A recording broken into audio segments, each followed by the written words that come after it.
Hey everybody, thanks so much for checking out our web exclusive here on ABC3340sports.com, and I'm coming to you from Dallas, Texas, the site of the 2021 Cotton Bowl between the Alabama Crimson Tide and the Cincinnati Bearcats, a game that is just 24 hours away, with the winner of that one punching their ticket to Indianapolis and the national championship to take on rather the Michigan Wolverines or the Georgia Bulldogs. And it's kind of hard to imagine that it's been almost a month now since we last saw the Crimson Tide on the field, taking down the Georgia Bulldogs in the SEC championship game. And when you have to wait so long to play a football game, these players get a little eager. But head coach Nick Saban, well, he talked to us this morning and he said his players are ready to do what they do best. That's just play a football game.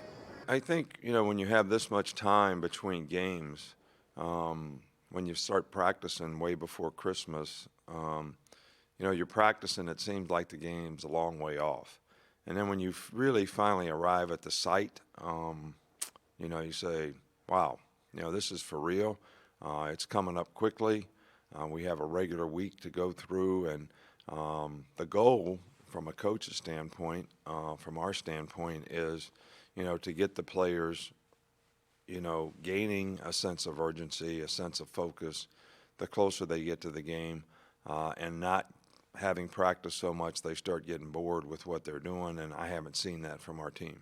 And with the Cincinnati Bearcats being the Tide's opponents this week, it's led a lot of reporters to think about Nick Saban's ties to the state of Ohio. Of course, that was where he was formed as both a football player and a football coach from his time playing at Kent State. And although he is from and raised in West Virginia, well, he likes to think of himself as very close to the state of Ohio, and he talked about it this morning with reporters from the Buckeye State.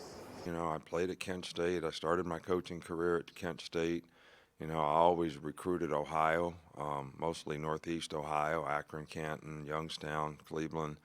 For years and years and years when I was at Michigan State, coached at Ohio State, coached the Cleveland Browns for 4 years with Bill Belichick. So, there was a time when we lived in Ohio and spent so much time there that we sort of felt like we were more residents of Ohio than we were of West Virginia in terms of where we were from. And for who will be going up against Saban on that other sideline, it will be Bearcat head coach Luke Fickell, who is no stranger to the college football playoff, but that was once upon a time when he was the defensive coordinator at Ohio State. Now, Fickell is running his own team at Cincinnati, and although he hasn't spent much time with Nick Saban, he's admired Saban from afar and really thinks he's built one heck of a program, and, well, the proof's in the pudding. Fortunate thing I've been able to try to do is to study guys from afar, and unfortunately never really have got a chance to know Coach Saban or even spend any time around his program other than studying it from a distance. And I've said it from the get-go. When he went to Alabama, I thought there was nobody that did a better job, not just coaching, but evaluating and bringing in and developing talent than what I observed he did, and he did throughout his program. Now the proverbial hay is almost all in the barn, and all that's left to do is play the football game. All the days, all the weeks of lead-up speculation, all the hours talking about this game, it's all coming to fruition Friday afternoon at AT&T Stadium in Jerry World. The Alabama Crimson Tide, the Cincinnati Bearcats, with the winner punching their ticket to Indianapolis to play for a national championship. And ABC 3340 Sports are going to have you covered completely, all things both on air and online. So thank you guys for checking out our web extra, and we look forward to bringing you more coverage from right here in the Big D.